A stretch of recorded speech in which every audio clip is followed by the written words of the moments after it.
안녕하세요. 승리한사 가족 여러분, 그리고 강성성경연구원 여러분. 오늘은 구속사로 조망한 성경 강의 특강 십계명 그 세 번째로 십계명 제1계명에 대해서 함께 말씀을 나누도록 하겠습니다. 오늘은 출애굽기 20장 2절에서 3절입니다. 나는 너를 애굽 땅 종 되었던 집에서 인도하여 낸 내 하나님 여호와라. 너는 나 외에 다른 신들을 내게 두지 말라라고 얘기하고 있습니다. 자, 우리가 어제 말씀에서 하나님께서 말씀을 주신 이유는 하나님이 주신 질서에 대해서 배우고 가르치면서 결국은 무엇 하는 사람이 되게 만드는 거냐면 예배하는 사람이 되게 만든 겁니다. 우리가 첫 번째 시간에서 배웠던 것처럼 십계명의 이 강령은 요약은 무엇이냐면 하나님을 사랑하고 사람을 이웃을 사랑하는 것이었습니다. 그리고 1계명부터 4계명까지는 바로 하나님을 사랑하는 모습, 그 모습의 내용은 전체적으로 예배에 대해서 우리에게 소개되고 있는 걸 볼 수 있습니다. 그래서 우리가 오늘 본문 말씀을 통해서 알아야 되는 것은 무엇이냐면 우리가 누군가를 섬겨야 되는데 그 섬김의 대상은 오직 누구시다? 바로 하나님 여호와시다라는 것을 우리가 알아야 된다는 것입니다. 그래서 오늘 본문 말씀을 통해서 우리가 하나님이 세우신 질서, 윤리적, 규범적으로 예배의 대상은 오직 하나님뿐임을 가르쳐 주는 것이 제1계명의 목적이라는 것입니다. 그래서 제1계명의 목적에 대해서 보면 우리가 오직 여호와의 뜻만이 그의 백성 가운데 최고의 자리를 차지하고 오직 여호와의 뜻만이 그의 백성에게는 최고의 자리를 차지한다는 것입니다. 하나님의 뜻보다 더 우선이 되는 것은 우리 인생에 있을 수 없다는 거예요. 그들에게 완전한 권위를 행사하시도록 하는 데 있어요. 그리고 하나님께서 세우신 창조의 질서 안에서 하나님이 모든 것을 우리에게 행할 수 있도록 우리가 그 뜻 안에 순종하는 것입니다. 그렇기 때문에 모든 불경건과 미신을 멀리하고 하나님 외에 다른 것을 섬기는 건 있을 수 없는 것이고, 그리고 참되고 열심히 있는 경건으로 하나님을 예배하고 높여야 된다는 것입니다. 자, 그래서 우리가 어제 말씀에서 동일하게 하나님을 아는 것과 하나님께 예배하는 것, 이 두 가지가 바로 우리에게 하나님의 말씀을 주신 제1계명을 통해서 우리에게 하나님께서 보여주시고자 하시는 하나님의 질서라는 것입니다. 역대상 28장 9절을 봅시다. 내 아들 솔로몬아, 너는 내 아버지 하나님을 알고 온전한 마음과 기쁜 뜻으로 섬길지어다 라고 얘기하고 있습니다. 분명한 것은 무엇이냐면 우리가 하나님을 아는 것, 하나님을 섬기는 것을 가르치는 것이 율법의 가장 큰 내용이고, 이것을 우리가 계속해서 계승해서 나타내야 된다는 것입니다. 이것을 교육시켜야 된다는 것입니다. 여호와께서는 모든 마음을 감찰하라. 그래서 하나님이 어떤 분이심을 우리에게 알려주냐면 모든 마음을 감찰하시고 모든 의도를 아시는 분이에요.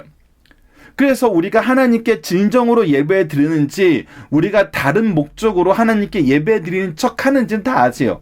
내가 만약 그를 찾으면 만날 것이요, 우리가 진실하게 그를 보고 싶어하고 그와 함께하고 싶으면 우리를 만날 것이요, 만일 내가 그를 버리면 그가 너를 영원히 버리시리라. 그래서 우리에게 분명히 알려주는 건 무엇이냐면 하나님을 우리가 예배의 대상으로, 우리가 우리의 왕으로, 우리의 주권자로 인정하는 것이 굉장히 중요하다는 것입니다. 그것을 오늘 본문 말씀에서 같이 다시 선언해주고, 엄밀히 말하면 출애굽기 20장 2절에서 3절 말씀을 이것을 선언함으로 우리가 이것을 알게 되는 것이죠. 나는 너를 애굽 땅 종되었던 집에서 인도하여 낸 내 하나님 여호와라. 이 하나님 여호와라는 이름 안에 들어가 있는 것이 무엇입니까? 하나님은 전능하신 분이라, 여호와는 우리에게 주신 언약을 이루시는 분이라. 그래서 전능하신 하나님께서 우리에게 주신 약속을 이루기 위해서 애굽 땅 종 되었던 곳에서 인도하여 내신 그 구원의 하나님이시기 때문에 너희들은 전능하신 하나님, 구원의 하나님을 그분의 언약에 근거하여서 믿어야 된다는 거예요. 그래서 오직 그분에게만 예배하는 삶을 살아야 된다는 것입니다. 우리가 이제 다시 한번 얘기하지만 예배하는 것은 우리가 하나님께 영광을 돌리는 것입니다. 그런데 이 영광을 돌리는 그 자리가 무엇하는 자리냐면 하나님을 만나는 자리예요. 즉 하나님과 교제하는 자리라는 것입니다. 그래서 우리가 예배라는 것은 하나님께 합당한 영광을 돌리며 그와 함께함을, 그의 임재에 우리가 동참하고 있음을 가르쳐주는 거예요. 그래서 우리가 사랑하는 사람이 있으면 그 사람과 만나서 함께 시간을 보내는 걸 좋아하는 것처럼 우리가 하나님을 바로 믿는다는 것은 바로 하나님과 함께 있는 시간, 특히 하나님께서 정한 시간, 정한 장소, 정한 순서에 따라 신령과 진정으로 예배드리는 이 모습이 하나님이 우리와 교제하기 위해서 만드신 하나님의 질서 안에서 이루어지는 이 만남의 역사인데, 이것을 우리가 순종해야 된다는 것입니다. 그래서 고린도전서 8장 5절에서 6절에서도 비록 하늘에나 땅에나 신이라 불리는 자가 있어 많은 신과 많은 주가 있으나 그러나 우리에게는 한 하나님 곧 아버지가 계시니, 그래서 우리의 관계는 신과 또 그 신을 섬기는 사람, 창조주와 피조물 관계에서 끝나는 것이 아니라 자녀된, 부자된 이 관계 안에 있다는 거예요. 만물이 그에게서 났고 우리도 그를 위하여 있고 또한 한 주 예수 그리스도께서 계시니 만물이 그로 말미암고 우리도 그로 말미암느니라 해서 이 안에 우리가 무엇을 보게 되냐면 하나님은 창조의 하나님, 구속의 하나님이란 걸 동일하게 우리에게 가르쳐주고 이 구속의 역사가 언약 안에서 구속사에서 성취되었기 때문에 우리가 예수 그리스도의 이름으로 하나님 앞에 나아가게 됨을, 다시 회복됨을 분명히 보여준다는 것입니다. 그래서 하나님을 아는 것에서 우리는 무엇을 아는 거냐면 결국은 하나님은 창조의 하나님이요 구속의 하나님이요, 이것이 우리가 경험하게 된 것은 언약이라는 것을 알게 되는 것입니다. 그래서 이 언약을 지키는 가운데 우리는 이것을 계속 경험하게 돼요. 이것을 이제 우리가 상황적으로 이 말씀을 경험하게 되는 부분을 다시 한번 보도록 하겠습니다. 그리고 그래서 우리가 하나님을, 이런 하나님을 알았다라면은 이제 무엇 해야 되냐면 이 예배하는 사람이 되어야 된다는 것입니다. 하나님을 인정하고 예배하라. 이것이 하나님께서 우리에게 처음으로 주신 계명 안에서 우리가 발견하게 되는 창조의 질서인 것입니다. 우리는 무엇을 위해서 지음을 받았다? 하나님께 영광 돌리고 그에게 영광 돌리는 이 예배를 드리는 것을 위해서 창조함을 받았다.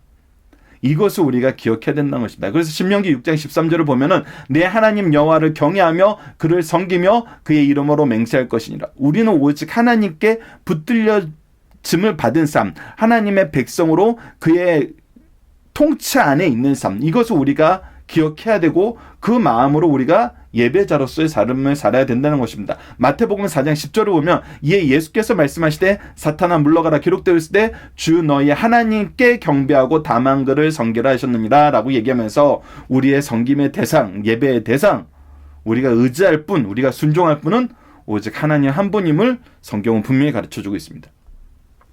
자, 그러면 이제 어떻게 예배 드려야 되는 것입니까? 우리가 예배자가 되라 그랬을 때 성경은 우리가 예배를 어떻게 드려야 되는지를 분명히 가르쳐주고 있어요. 특히 우리가 예배의 내용에 대한 부분은 제2계명과 상비계명에서 더 자세하게 볼 것이기 때문에 우리가 이제 이 예배를 드리라고 하셨어요. 하나님이 예배를 드리라고 했는데 우리가 어떻게 예배자가 될 수 있는지도 성경에서는 분명히 가르쳐주고 있습니다. 그래서 예배 전에는 어떤 삶, 예배 시에는 어떤 삶, 예배 후에는 어떤 삶을 통해서 우리가 예배가 중심이 되어서 예배로 나아가는 삶, 예배를 통해서 파송받는다, 그 다음에 다시 예배로 나아가는 삶, 그래서 이 서클 안에서 계속 살게 됨을 보게 돼요. 그래서 그 안에서 우리 사명도 있죠. 우리가 예배자로서 나아가게 하신 하나님께 파송받아서 많은 영혼들을 또 하나님께로 데려오는 예배자로 돌아가는 삶을 살게 된다는 거예요. 그래서 예배 전과 예배와 예배 후가 계속 서클로 이루어진다는 것입니다.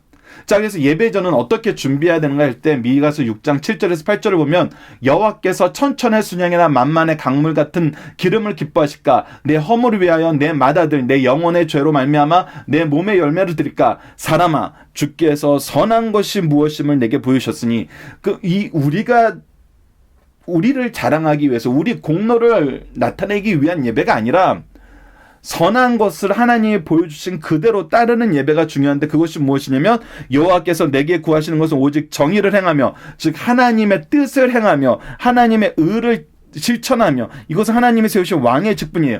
인자를 사랑하며 이것은 바로 하나님께서 우리가 어떠한 삶을 살아야 되는지를 가르쳐줘요. 우리가 사랑으로 아끼는 삶을 살아야 돼요. 그 사람을 위해서 우리에게 주신 은혜를 전달하는 삶을 살아야 돼요. 겸손하게 내 하나님과 함께 행하는 것이 아니겠느냐. 그래서 우리가 이 모든 것을 하나님의 뜻대로 이루어지는 것입니다 라는 모습이에요. 이것이 바로 우리가 이 세상에서 의를 행하고 사랑을 행하고 겸손으로 섬기는 이 세상의 왕의 모습이죠. 우리가 왕으로 세워짐을 받은 모습으로 우리가 예배를 준비하는 삶을 살아나고 이 마음으로 예배를 향하여 나아가야 된다는 것입니다. 우리는 하나님의 부르심에 의해서 하나님의 일꾼으로 하나님의 일을 하는 사람이라는 것입니다.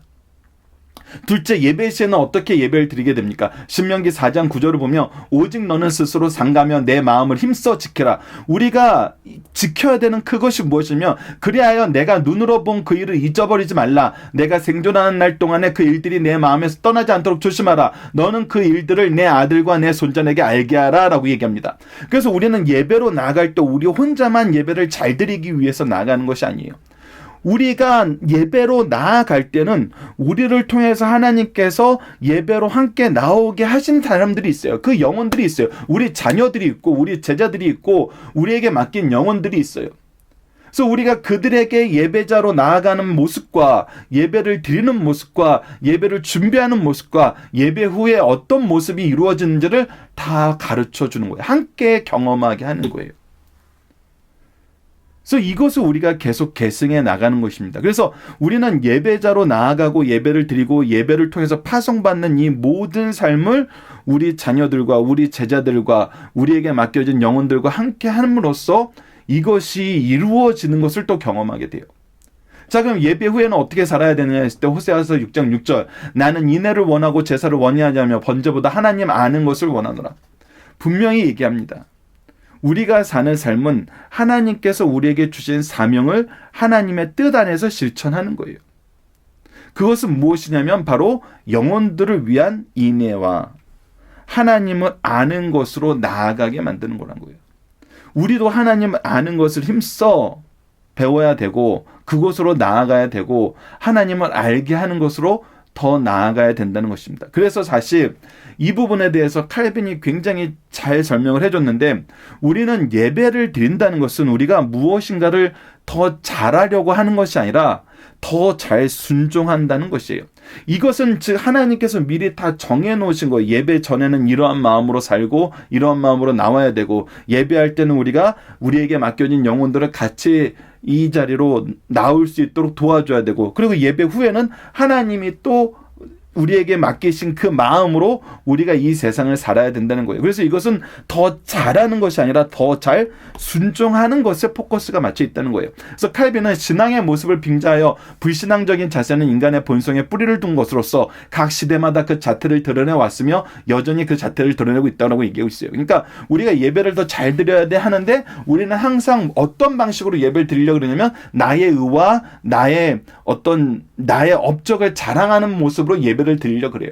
그래서 끊임없이 자기가 드러나고 싶어요. 근데 그것이 아니라는 거예요. 그거는 우리가 신앙을 빙자하여서 불신앙적인 인간의 본성을 더 드러내는 것이란 거예요. 사람은 언제나 하나님의 말씀과 상관없이 의를 이루는 방법을 만들어내길 좋아하기 때문이에요. 그래서 말씀에 집중해야 되는데 말씀은 중요한 게 아니라 다른 게 중요한 거예요.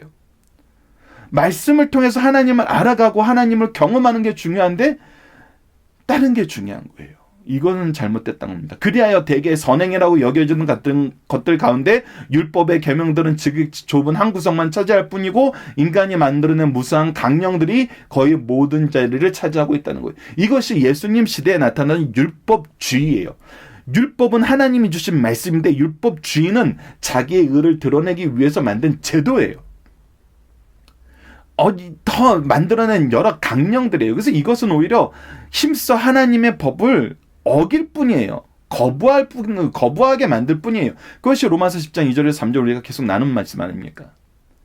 그래서 우리는 무엇이냐면 우리는 무엇을 경험하는 거냐면 순종을 통해서 하나님의 기뻐하시는 뜻이 이루어짐을 경험하는 거예요. 우리를 통해서 영혼들이 하나님 앞에 나오게 되고 우리가 그들과 함께 예배자가 되는 걸 경험하게 하세요. 자, 그러면 이제 우리가 앞으로 무엇을 목적으로 삼아야 됩니까?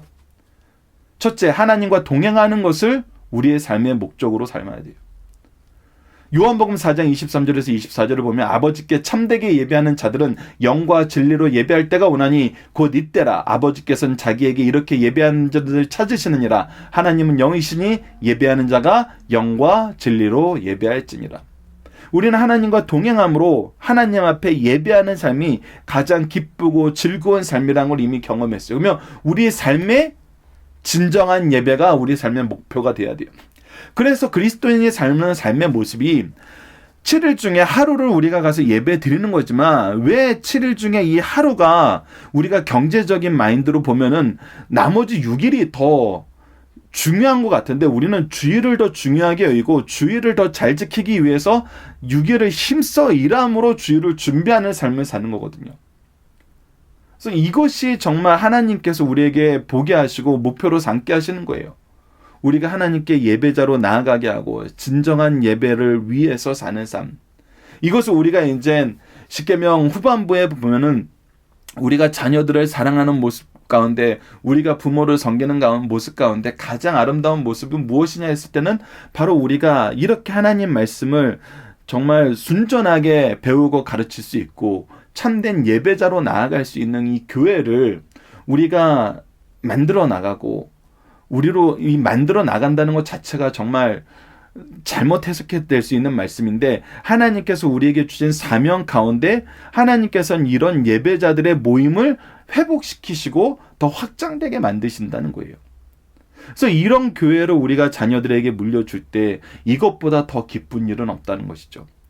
그리고 두 번째는 화평의 전도자로서의 삶을 살게 된다는 것입니다. 우리가 하나님께 영혼들을 이끌어 온다는 것은 하나님의 대언자로서 하나님의 역사를 이루는 사람으로서 인애와 자비로 하나님을 아는 것으로 사람들을 초청하는 거예요. 그렇기 때문에 우리는 다른 걸로 이 영혼들을 하나님 앞으로 나오게 하지 않고 우리에게 주신 참된 사명으로 나오게 하는데 그것이 무엇이냐면 바로 로마서 12장 14절로 18절에 기록되어 있다는 것입니다. 너희를 박해하는 자들을 축복하라. 축복하고 저주하지 말라. 분명합니다. 우리가 왜 그들을 축복하고 저주하지 알아야 되냐면 우리는 그들도 우리가 예배자로 이끌기 위해서 우리가 바라봐야 되는 영혼들이라는 거예요. 즐거워하는 자들과 함께 즐거워하고 우는 자들과 함께 우라.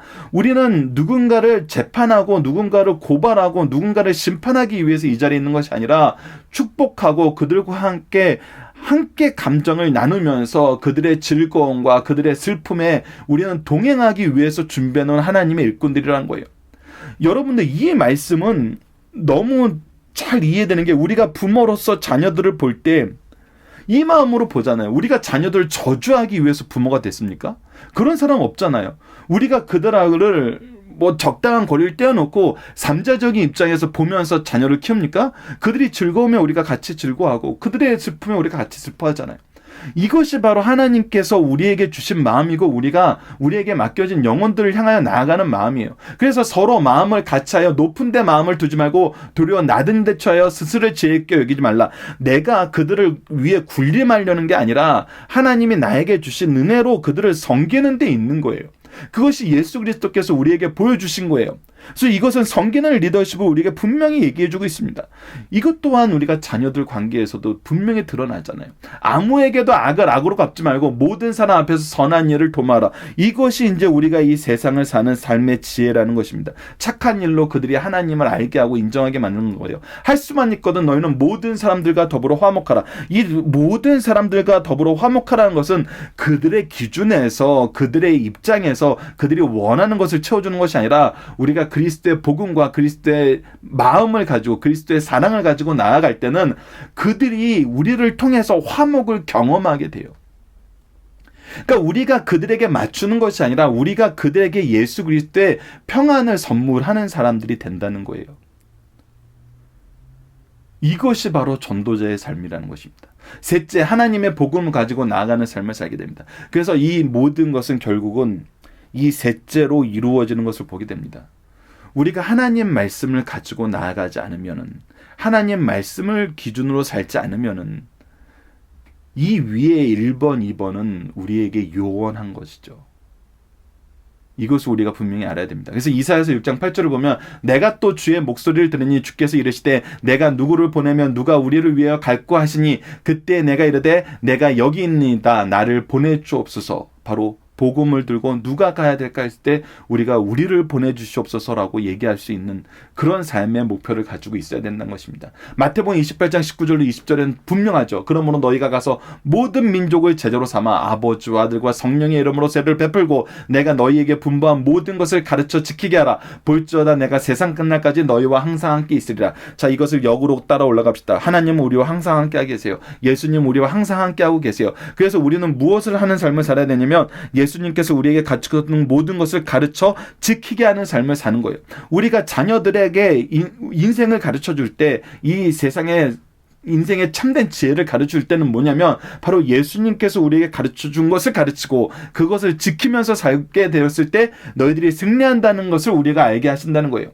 그래서 우리가 그의 이름으로 세례를 베푸는 삶을 사는 거예요. 그의 제자가 되게 하고 그의 백성이 되게 하는 거예요. 그래서 그들을 제자로 삼을 때 아버지와 아들과 성령의 이름으로 우리가 그들 세례를 주어 한 교회 공동체가 되게 하는 거예요. 그 대상이 모든 민족이라는 거예요. 우리가 이것을 삶의 목표로 삼아야 된다는 것입니다. 이것이 삶의 목표가 돼야 된다는 거예요. 하나님이 나를 보내실 때 갈 수 있도록 준비된 삶의 모습, 그리고 예수 그리스도께서 명령하신 그 명령이 내 주위에 있는 모든 사람들에게 적용되는 삶. 우리가 이것을 목표로 삼았을 때 이 목표는 하나님의 말씀에 근거한 목표이기 때문에 하나님의 기뻐하시는 목표이고 하나님의 기뻐하시는 목표가 반드시 성취됨을 우리는 또 더 깊게 경험하게 되는 것입니다. 그래서 사실 말씀이 우리에게 오는 순간부터 우리는 무엇을 경험하면서 사는 거냐면 하나님의 은혜를 경험하면서 사는 거예요. 하나님이 질서의 말씀을 우리에게 주신 것도 은혜예요. 하나님이 이 말씀을 경험하신 것도 하나님의 은혜예요. 우리를 통해서 이 말씀을 성취시킨 것도 하나님의 은혜예요. 그래서 오직 은혜라는 것입니다. 오직 은혜. 그래서 이 오직 은혜를 인정하는 사람은 사실 순종할 수밖에 없어요. 감사할 수밖에 없어요. 기뻐할 수밖에 없어요. 그리고 승리할 수밖에 없다는 것입니다. 자, 그래서 이제 오늘 본문 말씀을 통해서 우리가 하나씩 생각해 보면서 기도 제목을 정해 봅시다. 우리는 왜 예배를 드려야 되나요? 하나님의 뜻에 순종하여 예배드리게 하시고 다른 생각과 교훈을 구별하여 멀리하고 이기게 하여 주옵소서. 우리가 예배를 드린다는 것은 하나님의 기쁘신 뜻이기 때문입니다. 하나님의 명령이기 때문이에요. 그리고 이 예배를 통해서 우리가 하나님을 알고 하나님을 만날 수 있기 때문이에요. 그래서 우리는 먼저 이거에 순종할 수 있어야 돼요. 순종함으로 예배자가 돼야 돼요. 그리고 지혜롭게 말씀을 통해서 다른 생각과 다른 교훈들을 구분하고 그것을 멀리할 수 있어야 돼요. 그리고 이 말씀을 위해서, 말씀을 통해서 예배자가 되게 하기 위해서 이기게 하시는 하나님의 역사를 경험해야 된다는 것입니다. 우리는 어떻게 예배를 드려야 되나요? 예배자로 나올 때 정의와 주님의 사랑과 겸손함으로 나오게 하시고 예배자로서 힘써 마음을 지키고 오직 하나님의 임재 앞에서 하나님만 바라보게 하시고 교훈의 말씀을 기억하게 하시고 주님의 사랑과 자비와 지혜로 세상에 나아가게 하시도록 우리가 기도하면서 예배를 준비하고 예배에 참여하고 예배를 통해서 하나님의 일꾼으로 세상에 나아갈 수 있도록 기도합시다. 그리고 마지막 우리가 목표로 삼아야 되는 삶은 무엇입니까? 하나님과 동행하는 삶이요 화평의 전도자로서의 삶이고 복음의 일꾼으로서의 삶임을 알고 이러한 삶이 우리의 삶의 목표가 되도록 기도하는 우리 승리의 삶 가족 여러분들 그리고 강성성경 연구원 여러분들 되길 기도합니다. 감사합니다.